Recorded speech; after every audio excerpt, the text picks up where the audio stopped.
حضرت عمر کے زمانے میں اسلامی حدود 23 لاکھ مربع میل تک پھیل گئی ہیں، اور جب رات کے اندھیرے گہرے ہوتے عمر بھیس بدل کے مدینے کی گلیوں کا گشت کرتے۔ کہا تمہارے گھر سے دھواں نکل رہا ہے اور بچے رو رہے ہیں، ان کو کھانا کیوں نہیں دیتی؟ کہنے لگی عمر کی جان کو رو رہی۔ عمر کے پاؤں تلے سے زمین نکل گئی۔ کہا کیا ہوا؟ کہا 3 دن سے ہمارے ہاں کھانے کے لیے کچھ نہیں ہے، روزانہ بچے روتے ہیں اور میں ہنڈیا کے اندر پتھر ڈال کر کے نیچے سے آگ ڈالتی رہتی ہوں کہ بچے انتظار کر کر کے سو جائیں گے، کم وقت سو بھی نہیں رہے، اور وہ پتھر پکیں گے بھی کیا، اور میں عمر کی جان کو رو رہی ہوں۔ حضرت عمر کا کلیجہ دہلنے لگا، فوراً پلٹے واپس بیت المال میں آئے، گھی کا ایک کنستر لیا، آٹے کی بوری لی، مرچ مسالہ جات بہت کچھ اٹھایا، اپنے کندھے پہ رکھا، بوری اپنی کمر پہ لا دی۔ عمر بیت المال سے نکلے تو آپ کے خادم اسلم نے دیکھ لیا، آگے بڑھا، کہا میرے آقا میں اٹھاتا ہوں۔ عمر کی آنکھوں میں آنسو ہے۔ کہا اسلم قیامت کے دن میرا بوجھ اٹھا لو گے؟ کہا قیامت کے دن تو اپنا اپنا بوجھ اٹھانا پڑے گا۔ کہا عمر کو آج اپنا ہی اٹھانے دو۔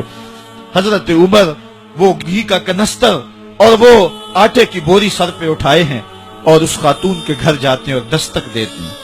وہ جب دیکھتی ہے اس کی جان میں جان آ جاتی ہے۔ کہا جلدی جلدی آٹا گوندو، اور عمر سبزی کاٹنے لگ جاتے ہیں۔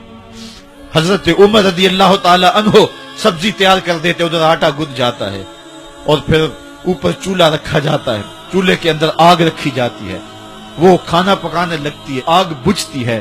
تاریخ نے لکھا ہے آگ بجھنے لگتی ہے، عمر جھک کر کے پھونکے مارتا ہے، عمر جھک جھک کے پھونکے مارتا ہے۔ کھانا پک گیا اور بچوں کے سامنے کھانا رکھ دیا، بچے کھا رہے ہیں۔ اب بچے رو رو کے نڈال ہو چکے تھے۔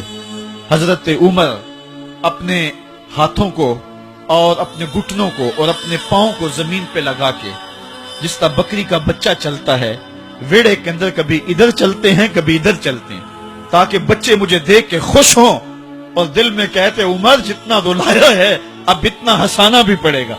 تو کبھی عمر امیر المومنین، یہ میں کسی آج کے جو ہے وہ لوگوں کے ووٹوں پہ منتخب ہونے والے حکمران کی کہانی نہیں سنا رہا، میں اس عمر کی کہانی سنا رہا ہوں جو 23 لاکھ مربع میل کا حکمران ہے، آدھی دنیا کا بادشاہ ہے۔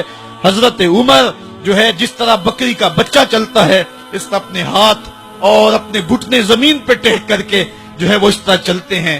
بچے عمر کو دیکھ کے مسکراتے ہیں۔ جب بچے مسکرانے لگے تو حضرت عمر نے اس خاتون سے کہا بڑھیا عمر کو معاف کر دے۔ اس نے کہا تو اتنی ہمدردی کیوں کرتا ہے؟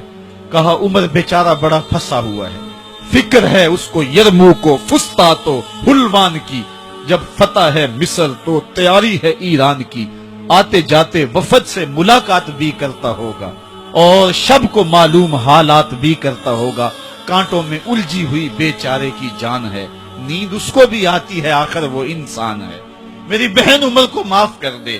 اس نے کہا نانا عمر کی بات میرے سامنے نہ کر، قیامت کا دن ہوگا، عمر کا گریبان ہوگا اور میرا ہاتھ ہوگا۔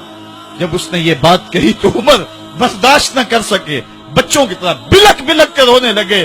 کہا وہ بد نصیب عمر تیرے سامنے ہے، آج ہی کہلا جو کہنا ہے، قیامت کے دن مجھے معاف رکھنا۔ اس نے کہا تو عمر ہے؟ کہا بد نصیب عمر تیرے سامنے کھڑا ہوں۔ میرے عمر کہتے ہیں اگر دجلہ کے کنارے ایک بکری کا بچہ بھی پیاسا مر گیا، اس کا حساب بھی عمر سے لیا جائے گا۔